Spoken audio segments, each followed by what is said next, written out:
Tuk skema e re e Ministrisë së Bujqësisë në këtë momente të pasojave të luftës në Iran me rritje të çmimit të karburanteve, po jo vetëm të tyre në vend, dhe qeveria shqiptare heq përfitimin e bujqëve dhe blegtorëve të naftës në Shqipëri dhe më pas prezanton një skem të re. Ju si e keni parë?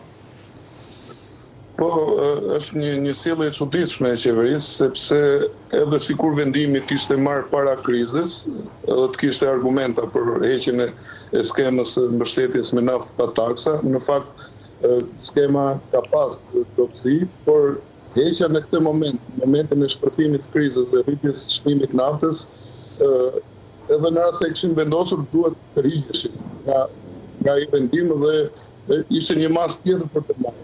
Në rast se në vitin 2025 përfituan 50.000 fermerë edhe atë shpërtimin, atë kombesimin e morën në muajt e fundit vitit, për shkak të krizës, qeveria do të kishte bërë një veprim që në bazë të aplikimeve të vitit kaluar po a jepte tani. Ishte një ndryrje e domosdoshme për shkak të rritjes së çmimit naftës, sepse është vështirë të ndezësh traktorin dhe të hedhësh naftë 200 ca lekë sa është tani dhe të shkosh punosh tokën.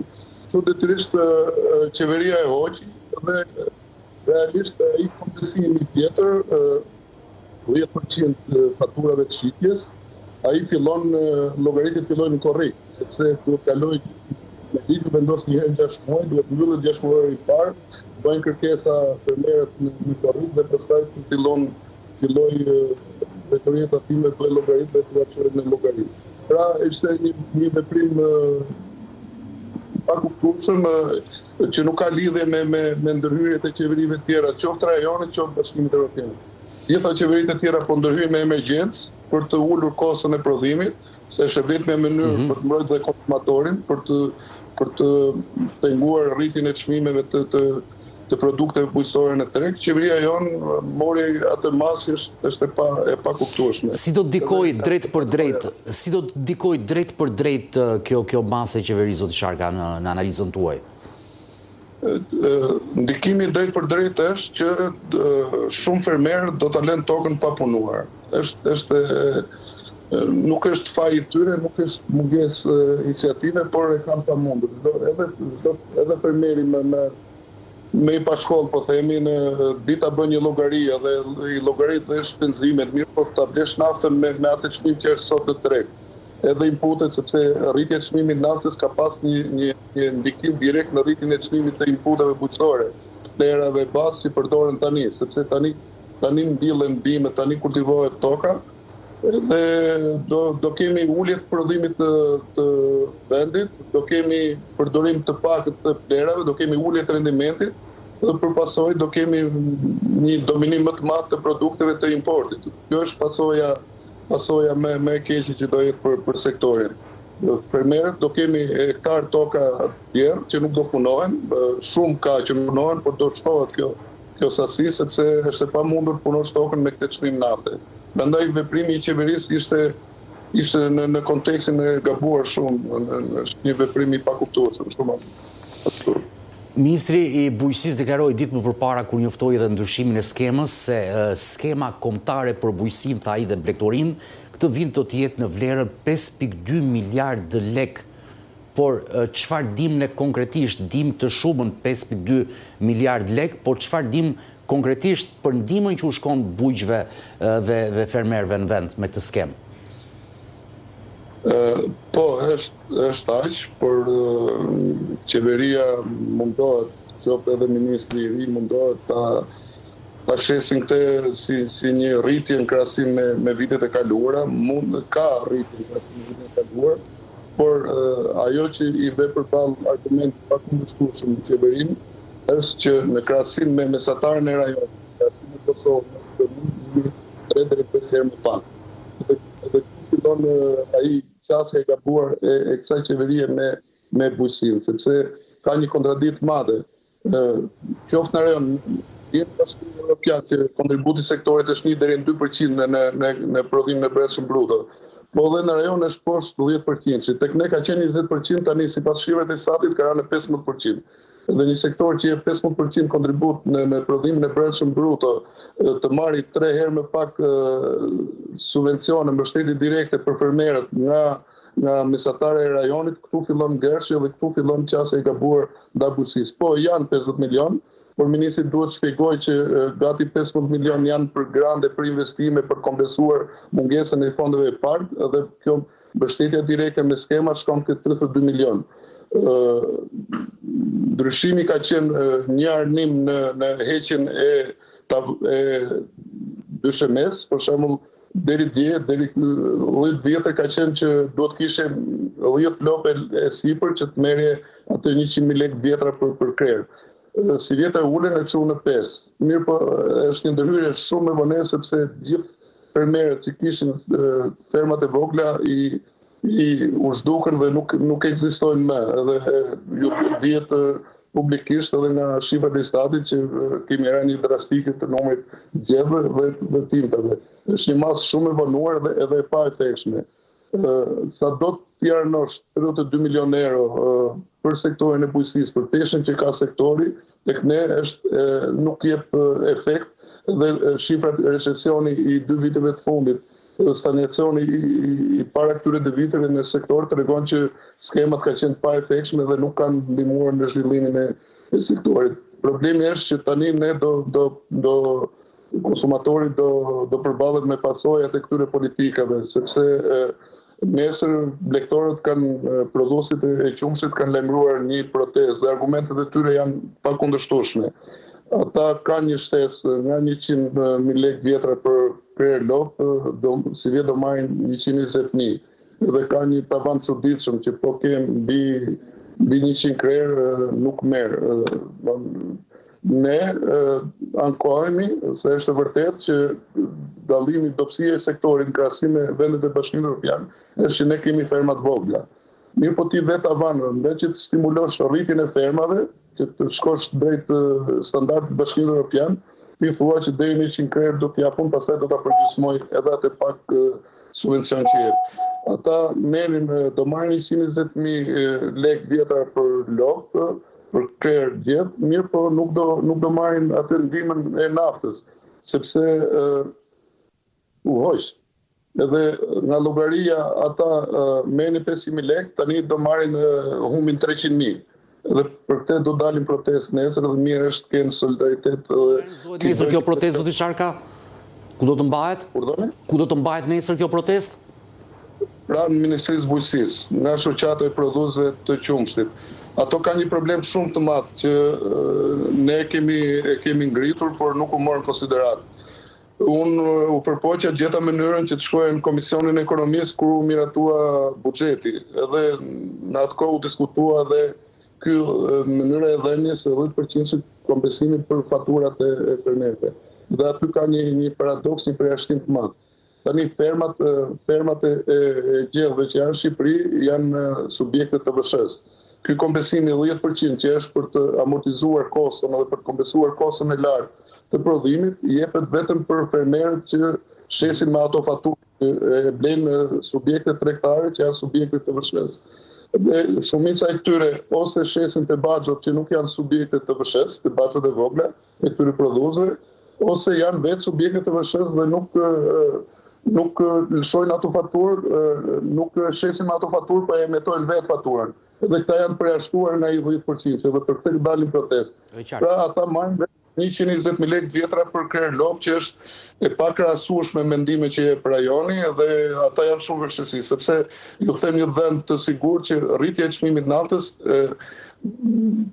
derivon të rritjes së çmimit të plerave bazë e ka rritur 50% posën e prodhimit në bujqësi dhe në blegtori, vetëm në momentin e shpërthimit të krizës. Pra, si vjetë ne do përballemi me një kostë më të lartë prodhimi me 50%. Ne vërtet do të varemi me këtë që ju thoni me një kosto më të lartë prodhimi, por ende pa u ndjerë efektet në këtë situatë na janë rritur çmimet e perimeve, frutave, frikshëm këto ditë. Ka shkuar 5.000 lekë të vjetra 1 kilogram speci kuq, e kështu me radhë po t'i marrim të gjitha zarzavatet. Pse ka shkuar gjithë kjo rritje me njëshme, zoti Sharka? Po, do mundohem t'u shpjegoj. Në fakt, kriza energjetike, kriza që lindi nga lufta në energji, nxori në pa edhe efektin e politikave të gabura në bujqësinë tonë. Sepse të gjithë vendet kanë krijuar politika të tilla në bujqësi që në raste të tilla shërbejnë për amortizimin e pasojave të krizës. Kurse tek ne kriza importohet 100% dhe vjen direkt tek në fund parat e konsumatori janë. Po ka patur një rritje të çmimit të perimeve të freskëta, arsyeja është raporti kërkesë-ofertë, sepse ka shumë informacione, janë edhe persona që nuk kanë dieni për rrethanat e tregut, për faktet që kanë ndodhur. Ka një rritje të kërkesës në rajon për produktet tona të serave, domate, spece dhe trangull. Dhe ka dhe një rënje të prodhimit për shkak se sektori u godit nga ngricat dhe pati një frenim të hershmërisë së prodhimit dhe u godit 4 herë nga përmbytjet. Aty ku kemi sektor intensiv të serave në zonën e Beratit kaluan 4 përmbytje dhe për këtë oferta është më e vogël dhe kërkesa në rajon është më e madhe. Unë sot fola me 2-3 eksportues dhe ata më shpjeguan që edhe produktet turke që amortizonin në çmimin në vendin tonë deri para këtyre ditëve, tani nuk vinë në rajon dhe shkojnë në Rusi dhe e shkritur kërkesa në rajon. Sot unë mora çmimet e eksportit, në fakt çmimet e eksportit janë më të ulta se çmimet e tregut brendshëm. Në këtë rast politike emergjente që kanë ndjekur vendet e Bashkimit Evropian ka qenë edhe blokimi i eksportit. Nuk mund të flasim tek ne për një masë tillë, por gjithsesi një ndërhyrje duhet, sepse siç e tha do ju, çmimet janë të papranueshme për konsumatorin. 4.000 lekë, 5.000 lekë, 1 kilogram perime të freskëta është çmimi pa të ballueshëm për nivelin e konsumatorit tanë. Por shkaqet janë këto. Unë do të theksoj edhe një gjë tjetër që duhet bërë presion për këtë, sepse jemi vetëm vend që kemi 20% të vështirë për ushqimet e shportës. Po, kjo është e ditur. 8%, Greqia e ka 6%, Italia e ka 4%.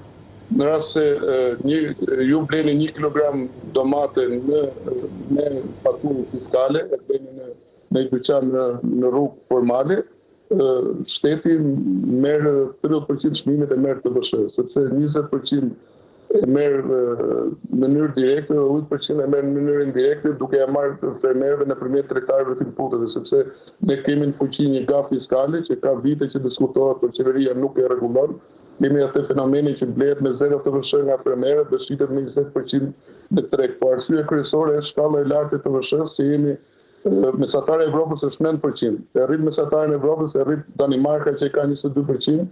Po Finlanda ka 0, kurse Franca, Gjermania, vendet kryesore Bashkimit Evropian e kanë 9-6% të vështirën e eksportës. Dhe arsyeja e çmimeve të lartë të ushqimeve tek ne është taksa e konsumit që është e vështirë që e merr shteti. Kjo është një nga ndërhyrjet, sepse u të flasim për ndërhyrje, për instrumentat që ka në dorë qeveria. Unë studiova pak dhe pash masat që kanë marrë vendet e Bashkimit Evropian dhe 3 janë ndërhyrjet që bëjnë. Paketa subvencionimi qoftë për konsumatorin, për familjet, qoftë edhe për fermerët, janë ulje dhe taksa, disa vende kanë bërë ulje të vështirës edhe të ushqimet të shportës, por edhe të lëndëve bazë që përdoren në bujqësi, kanë ulur taksa, dhe ndërhyrje me efekte afatgjata, sepse kemi një problem tjetër që doja ta shpjegoj, është shumë e rëndësishme. Pavarësisht se jemi në ekonomi tregu dhe Bashkimi Evropian dihet që është ekonomia e tregut që dominon, është sektori i bujqësisë monitorohet në mënyrë të vazhdueshme nga institucionet shtetërore. Është i vetmi sektor ku ndërhyrja e shtetit është e padiskutueshme. Monitorohet, garantohet transparencë të çmimeve, sepse duke garantuar transparencë të çmimeve, sepse sot në Lushnjë domatja të fermerit shitet 2.500 lekë. Ju mund ta bleni atje në test 4.000 lekë. Dhe është pak egzageruar fitimi që kanë hallkat ndërmjetëse nga prodhuesit te konsumatori. Për këtë Bashkimi Evropian ndjek një politikë strikte monitorimi dhe i bën transparente dhe duke bërë transparente gjithë çmimet në të gjithë hallkat, shmang nuk krijon terren për spekulime, shmang mundësinë e spekulimit. Kurse tek ne është një treg i pambëqyrur, vjen ta them, por 80% e tregut brendshëm në vendin tonë të produkteve që blen nga fermerët është informant. Kjo është pranuar edhe nga qeveria. Dhe në momentin që ke informalitet kaq të lartë në sektor, pasojat e tjera janë pa evitueshme dhe ndërhyrja e shtetit bëhet e vështirë sepse informateti është i pakontrollueshëm. Për këtë ne kemi shumë probleme, kemi terren të hapur, shumë të lehtë për spekulime, mbikëqyrja e shtetit përse nuk funksionon. Duhet një transparencë, duhet një monitorim, institucionet që e kanë për detyrë duhet ta bëjnë sepse në fund pasoja shkon te konsumatori.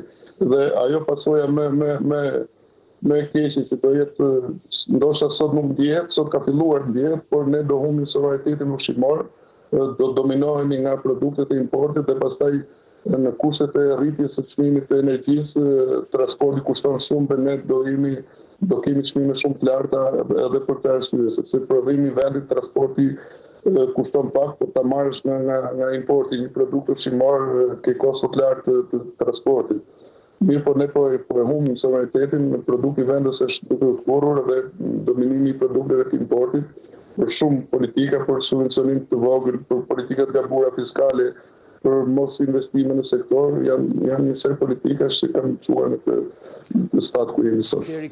Deri kur mund të shkojmë, zoti Sharka, me këtë lloj situate, me këtë rritje të çmendur çmimesh të frutave, perimeve, ju sapo i dhat gjithë arsyet edhe në vend, edhe për shkak të situatës në rajonin tonë? Ne kemi një favor të vogël që kemi shumë popullsi rurale, gati mbi 30%, dhe një pjesë e mirë të fermerëve tani nuk prodhojnë për treg, po prodhojnë për konsum për vete. Kjo e zbut pak krizën, se po mos ishim me këto kushte, me këtë rritje të kostos prodhimit që kemi ne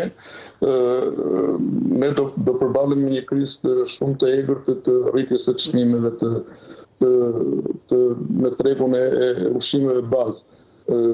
Qeveria patjetër duhet ndërhyjë te ulja e TVSH-s. Taksa e konsumit është më e larta në Evropë, është instrumenti më i drejtpërdrejtë dhe më i efektshëm, ulja e TVSH-s dhe rritja e paketës së subvencionimit. Ne të paktën duhet kemi subvencionim barabart me mesatarën e rajonit që fermerët tanë t'i vëmë kushtet barabarta konkurrence me fermerët e rajonit. Përndryshe fermerët tanë do bratisin tokën, do shkojnë të punojnë po në të njëjtin sektor, po në vendet e Bashkimit Evropian dhe ne produkti vendës do bjerë. Sa më shumë të kurrët produkti vendës, jemi duke ndjerë krizën të ditë të perimet e serave, sepse